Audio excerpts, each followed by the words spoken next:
पूरा एनालिसिस जब समझा मैं, केवीएस में जब हम 100 क्वेश्चन की ओर देखते थे, 2 क्वेश्चन था, ईएमआरएस में 1 क्वेश्चन है, एनवीएस में 1 क्वेश्चन है, मतलब 1 क्वेश्चन से ज्यादा नहीं आएगा आरटीआई। तो हमको उसके हिसाब से सोचना है कि किस टॉपिक पे कितना फोकस करना है, पहला। दूसरा ये, मैं एक क्वेश्चन दिखा देता हूँ मैं, ये वो क्वेश्चन था जो आया था पिछली बार।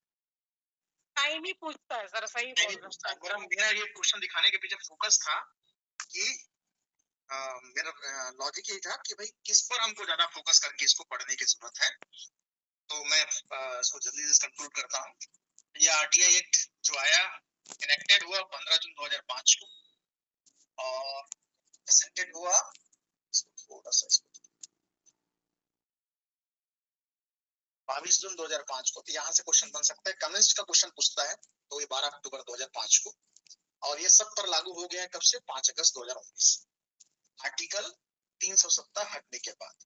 तो खैर ये तो सबको याद रहता है। तो ये जो हो सकता है कभी कुछ जीके वीके में अगर कोई डाल दे क्वेश्चन, तो कब से पूरे देश पर लागू हो गया, ये 5 अगस्त 2019 को हमको याद रखना है। किसको रिप्लेस किया इस आर्टिकल ने, तो फ्रीडम ऑफ इंफॉर्मेशन एक्ट 2000 को आया।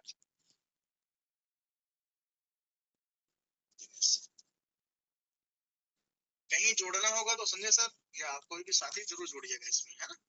तो ठीक है, इसको रिप्लेस किया इसने रिप्लेस किया फ्रीडम ऑफ इंफॉर्मेशन एक्ट 2002 को। अगर कभी इसमें से कुछ क्वेश्चन बन गया तो शायद बन जाए, इसलिए ये भी एक डेटा हमारे लिए इम्पोर्टेंट है। अब आते हैं पर्पस। इसका जो था वो मेन पर्पस इसमें ट्रांसपेरेंसी लाने का था, गवर्नमेंट की जितने इंफॉर्मेशन है और अकाउंटेबल बनाने का था उनको, और जितने भी इंफॉर्मेशन जो सिटीजन्स को मिलने चाहिए, ये उनके मेन उसके एम थे। ये एम को उसको जोड़ा गया हमारे फंडामेंटल राइट से, कॉन्स्टिट्यूशन प्रेमिसेस कि भाई आप इस विजन को किस तरह से पूरा कर सकते हैं। तो इनका इस डॉक्यूमेंट्स का कहना ये है कि आरटीआई में इन तीन चार चीजों को हम इसमें पूरा कर सकते हैं। इसमें कुछ बातें की गई हैं, एक चीज इसमें रह गया, वो है सेक्शंस, 6 सेक्शंस और 31, 6 चैप्टर और 31 सेक्शन नीचे है शायद इसमें। चलिए, इसमें मेन जो सेक्शन है वो 2H की बात की गई, इसमें पब्लिक अथॉरिटी की बात की गई, इंफॉर्मेशन की बात की गई। 2F, तो 2 से याद रखना है HF, right to information. Section 2J ये किसके बात करता है, ये inspection of work, document, record, taking notes, extract, certificate, copies. इसमें से भी क्वेश्चन बना के देता है वो कि कौन सा चीज रिकॉर्ड का पार्ट होगा। ये क्वेश्चन इसमें से दिख रहा था मुझे कि यहाँ से क्वेश्चन बन सकता है, कौन कौन सी चीज रिकॉर्ड का पार्ट होता है। तो हमको यहाँ से थोड़ा ध्यान रख लेना है। Notes, extract, certified copies, materials, electronic formats, disc, floppies, tapes, print out, ये सब इस मटेरियल जो है वो इंफॉर्मेशन का पार्ट होगा। इसमें और याद रखने लायक जो था वो ड्यूटी के बारे में था कि किसका क्या राइट है और क्या ड्यूटी है। तो स्टेट की ड्यूटी के बारे में बात की गई है और सिटीजन राइट के बारे में बात किया गया। सिटीजन राइट के बारे में बात करेंगे तो हम सेक्शन 6 में बात करते हैं, तो वो होता है इंफॉर्मेशन वो रिक्वेस्ट कर सकता है, हाँ, रिक्वेस्ट कर सकता है।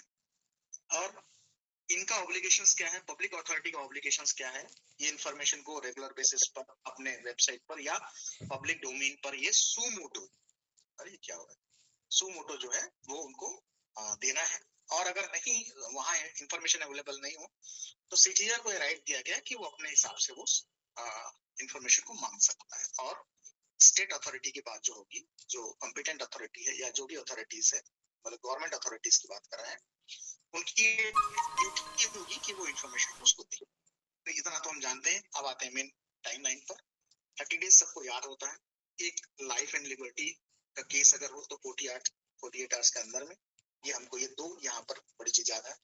10 रुपए का जो फीस है, 10 रुपए हमको पता है, लेकिन जो कब से लागू हुआ है, as per RTI rule 2012, PPL के केस में इसको माफ भी कर दिया गया है। अब लैंग्वेज पर अगर क्वेश्चन आता है तो इंग्लिश, हिंदी और ऑफिशियल लोकल लैंग्वेज की बात की गई। कोई भी लोकल लैंग्वेज हो सकता है, वो स्टेट बाय स्टेट वेरी करेगा, तो वो उसके हिसाब से वो दे सकता है। तो ये 30 डेज, 48 आवर्स, लैंग्वेजेस,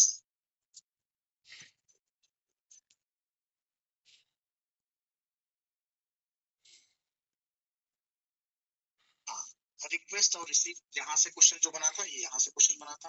क्वेश्चंस को मैं एक बार दोबारा दिखाता हूँ, कंफ्यूजन कहाँ से कैसे करता है। ये देखिए, ये 5 डेज भी लिखा है और 5 वर्किंग डेज भी लिखा हुआ है।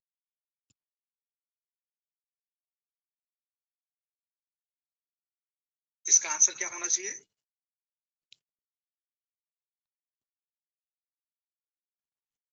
हेलो, 5 वर्किंग डेज, ठीक है। एक बार देखना सर, मैं ना उसको अलग अलग तरीके से सर्च किया, कहीं पर 5 वर्किंग डेज मुझे नहीं मिला, 5 डेज ही मिला। यस। हाँ, तो ये मतलब मैं इसके पीछे एक ही कहानी बताना चाहता हूँ कि ऐसे कंफ्यूजन होने से पढ़ने के बाद भी हमको कंफ्यूजन आता, मुझे भी पहले कंफ्यूजन हुआ, कंफ्यूजन ही नहीं, मैंने बहुत दिन तक ये माना कि 5 वर्किंग डेज ही है। यहाँ पे सर आरटीआई में ध्यान रखिए, ये कहीं पे वर्किंग डेज की चर्चा नहीं किया। हाँ सर, जैसे 30 डे भी जो है सर, हाँ सर, सब मिलाकर, हाँ 30 डे भी सर वही है, 30 डे में भी वर्किंग डे नहीं इंक्लूड है, कोई भी डे उसका है। वर्किंग डे वाला जो था ना, वो मैंने किसी यूट्यूब वगैरह में सुना था शायद, इसलिए मुझे बार बार वो याद मतलब स्ट्राइक करता था, और मैं लंबे समय तक इसको 5 डेज तक ही वर्किंग डेज मान के चल रहा था। खैर, तो मैंने फिर उसको सर्च किया तो मुझे तो फिर पता चल गया कि वो ये 5 डेज ही लिखा हुआ, तो इसका सही आंसर 5 डेज होगा।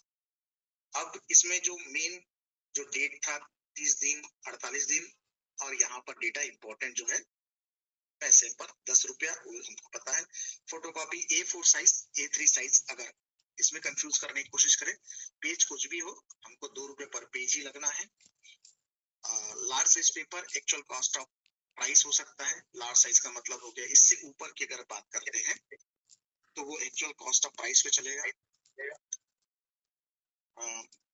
मॉडल्स अगर हो तो एक्चुअल कॉस्ट ऑफ प्राइस पे चलेगा। डिस्क फ्लॉपी की बात हो तो 50 रुपए पर डिस्क पर आइटम चलेगा। और रिकॉर्ड इंस्पेक्शन की बात हो फर्स्ट आवर्स में उसको फ्री है, उसके बाद वो देखना चाहे तो 5 रुपए प्रति घंटे के हिसाब से उसको देखना है। तो ये जो स्लाइड है यहाँ पर हमारे लिए बड़ा इंपॉर्टेंट हो जाता है। फिर से मैं बोल देता हूँ, A4 A3 2 रुपए पर page, large size page actual cost, models actual cost, disk floppy 50 रुपए पर आइटम।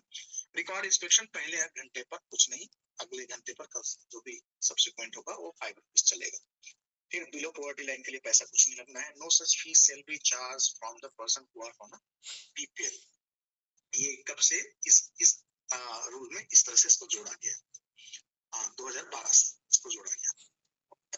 अब कहाँ पर अगर चाहती गवर्नमेंट तो वो कट गया, तो कुछ जगह है जहां पर नेशनल सिक्योरिटी और सेफ्टी की बात होगी, वहां पर इंफॉर्मेशन की लायबिलिटी नहीं है कि वो देगी।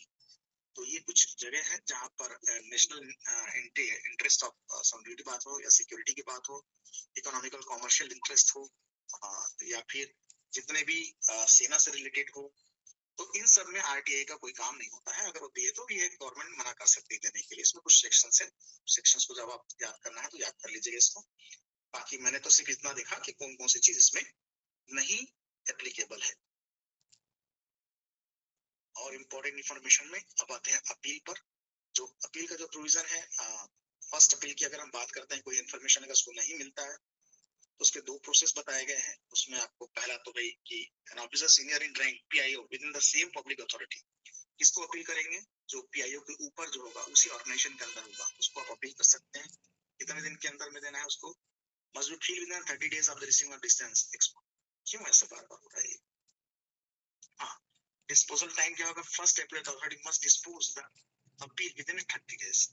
और ये बढ़ाया कितना जा सकता है? रिटर्न रीजन पर 45 डेज तक बढ़ाया जाता है। तो यहाँ पर 2 इंपॉर्टेंट हमारे पास डेटा है, ये बार ऐसे हो रहा है। 30 दिन का ऐसे टाइम लाइन प्रोविजन है, उसको 45 दिन तक बढ़ाया जा सकता है। उसके बाद जब अगर कोई यहाँ से सेटिस्फाइड नहीं होता है तो वो 90 डेज तक इसका लिमिट होता है। तो यहाँ पर फिर टाइम लिमिट की बात हो गई, तो हमको ये ध्यान रखना है, ये 2-3 चीजें हमको याद रखना है। अब जो पेनाल्टी की बात होते हैं, फिर पैसे की बात आती है, तो यहाँ पर 250 रुपए पर डे पेनाल्टी है, और इसका मैक्सिमम जो है वो 25,000 रुपए तक का है।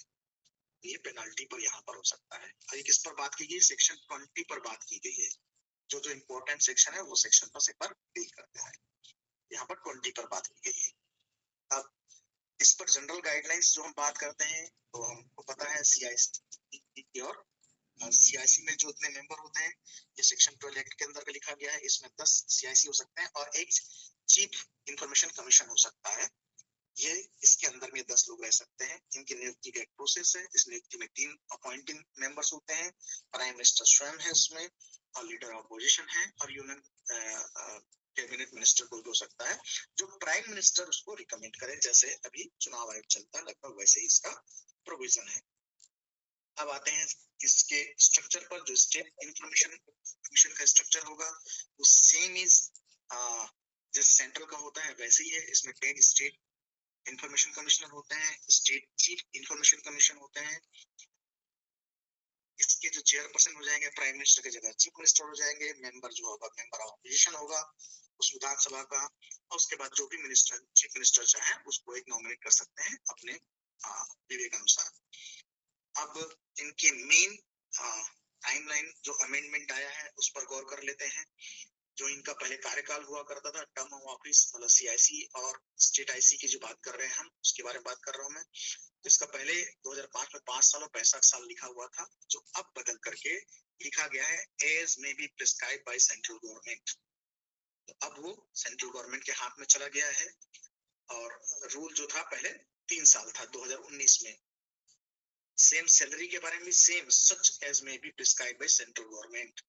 ये टाइम टू टाइम अपने हिसाब से सेंट्रल गवर्नमेंट डिसाइड कर सकती है। 2019 रूल के हिसाब से 2.5 लाख रुपए लिखा गया था।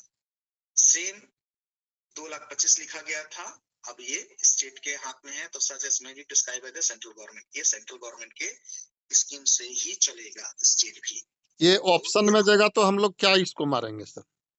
ये सच में भी prescribe by the central government बस डिपेंड करता है उसको। मतलब ऑफिस में सैलरी में चलिए तो याद रखने में ये झमेला नहीं है।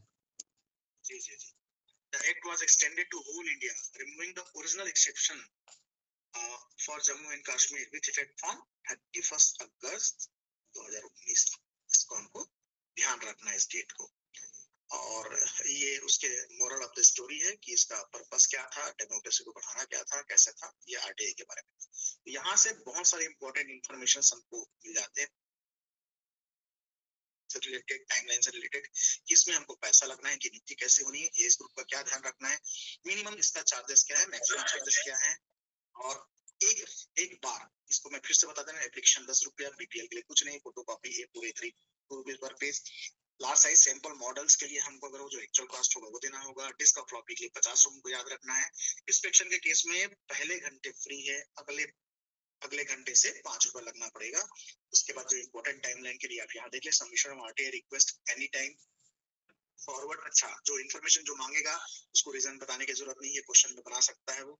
Forward to another public authority, अगर किसी और के पास चला गया और जाना पीआईओ के पास था, किसी और डिपार्टमेंट पहुंच गया या फिर एपीआई पहुंच गया, तो उसको अलग से 5 दिन दिया जाएगा। उसी 5 दिन के बारे में उस क्वेश्चन में पूछा गया था, with in 5 days from receipt of the request. Response by the public information officer, उसकी ड्यूटी क्या है, 30 दिन के अंदर उसको रिप्लाई देना है। Response for information related to life and liberty 48 ऐसे याद रखना है। थर्ड पार्टी इंफॉर्मेशन अगर हो तो विद इन 5 days याद रखना है। Reason to third party information by third party within 10 days to notice. अगर 2 अलग अलग डिपार्टमेंट में चल रहे हो तो उसको 10 दिन नोटिस मिल सकता है। फर्स्ट अपील के लिए 30 दिन है, और अपील अगर एक्सटेंड हो सकता है तो 15 दिन एक्सटेंड हो सकता है, लेकिन रिटर्न उसमें देना पड़ेगा रीजन। सेकंड अपील के केस में 90 days होगा। So this is about the RTI from my side. Sir इसमें एक बार और ये छठा वाला थोड़ा सा ही कर देते सर, 10 दिन वाला में क्या है सर वो? अच्छा, ये आरटीआई 10 डे और 5 डे वाला भी थोड़ा सा सर एक बार कोई ये कर देते ठीक रहता।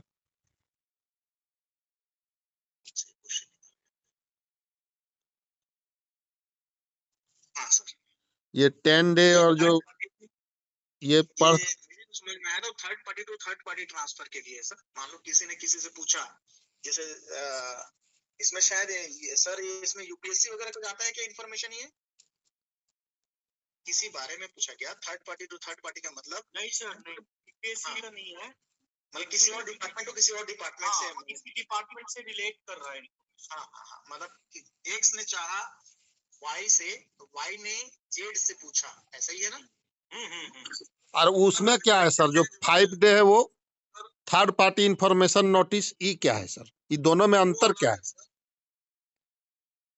वो मैं दोनों अंदर क्लियर करता हूँ। अगर आप सर मैं बता रहा हूँ 5 डेज जो है ना, हाँ सर, उसके पास इंफॉर्मेशन है कि नहीं है, वो इमीडिएट रिस्पॉन्स करना उसको। अगर नहीं है तो वो 5 दिन के अंदर वो जहाँ से डिमांड किया गया, जो PIO फॉरवर्ड किया था, उनको रिप्लाई देना है। अगर इंफॉर्मेशन है विद इन 10 डेज वो रिवर्ट कर सकते। नहीं, मैं तो उसको मैं बताता हूँ। APIO के पास एप्लीकेशन पहुंचा, APIO ने उसको PIO के पास भेजा, तो वो जो रिस्पॉन्सिबिलिटी है वो 5 दिन उसको वो ट्रांजेक्शन पीरियड अलग से मिलेगा, ऐसा मैं समझ पाया था। नहीं सर, थर्ड पार्टी डिफरेंट होता है। वो तो है नहीं। मैं बता रहा हूँ सर, मैं बता रहा हूँ थर्ड पार्टी जो है ना, वो थर्ड पार्टी इंफॉर्मेशन जैसा होता है किसी का पर्सनल इंफॉर्मेशन, है ना। पर्सनल इंफॉर्मेशन को अगर आप मांग रहे हैं डिपार्टमेंट से, किसी से डिपार्टमेंट से, तो डिपार्टमेंट उसको 5 दिन का टाइम देती है पार्टी को जिसके बारे में इंफॉर्मेशन चाह रहे हैं, है ना। किसी इंडिविजुअल पर्सन के बारे में आप इंफॉर्मेशन चाह रहे हैं तो उसको नोटिस देगी 5 दिन के अंदर। उसको बताना है कि वो इंफॉर्मेशन देना चाहता है कि नहीं देना चाहता है। थर्ड पार्टी इंफॉर्मेशन इसी को कहते हैं। अच्छा, फिर से एक बार बताएंगे सर?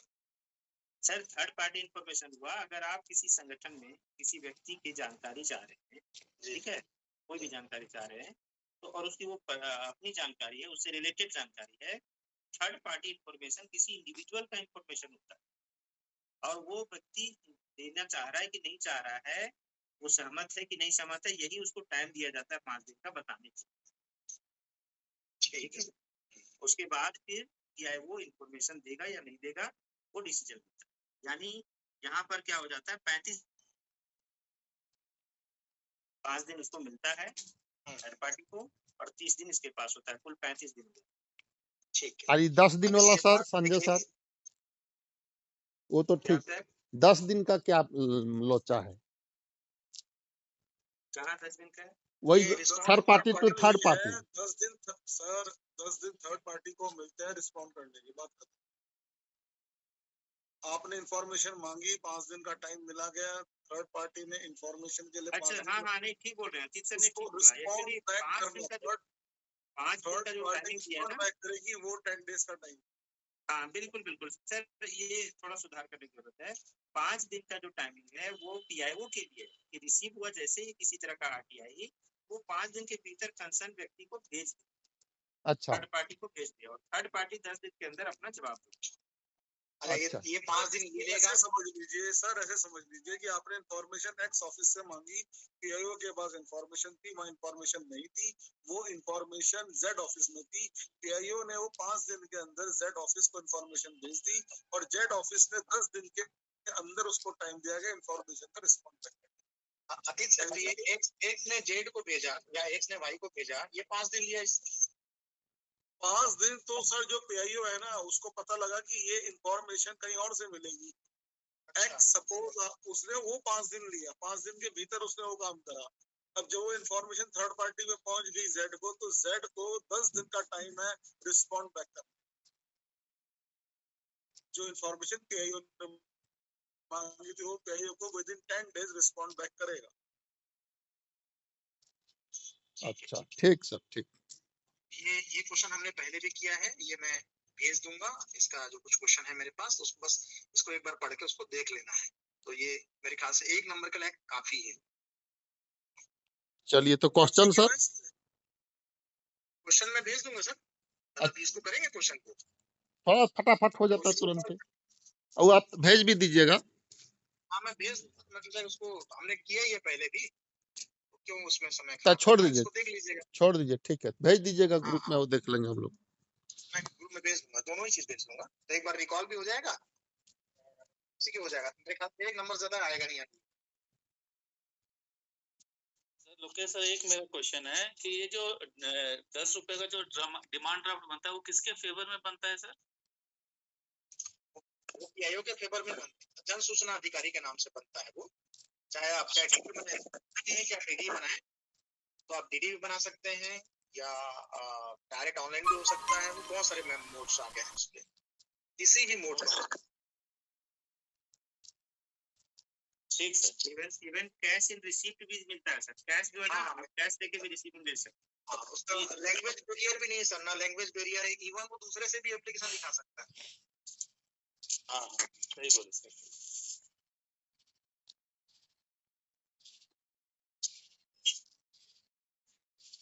अच्छा, ठीक है सर। अपील का कोई फॉर्मेट होता है कि नहीं होता है? प्रेस्क्राइब फॉर्म होता है अपील के? प्रिस्क्राइब फॉर्मेट नहीं है सर, कोई प्रिस्क्राइब फॉर्मेट नहीं है सर, इसका कोई फॉर्मेट, कोई अपील स्पेसिफिक के नहीं। लिए, लेकिन ये लिखा है फॉर्म ऑफ अपील में, an appeal should be made in the prescribe form where so prescribe. जहाँ प्रेस्क्राइब किया गया वहाँ प्रेस्क्राइब फॉर्म। इसमें तो जो मैं पढ़ा था उसमें लिखा हुआ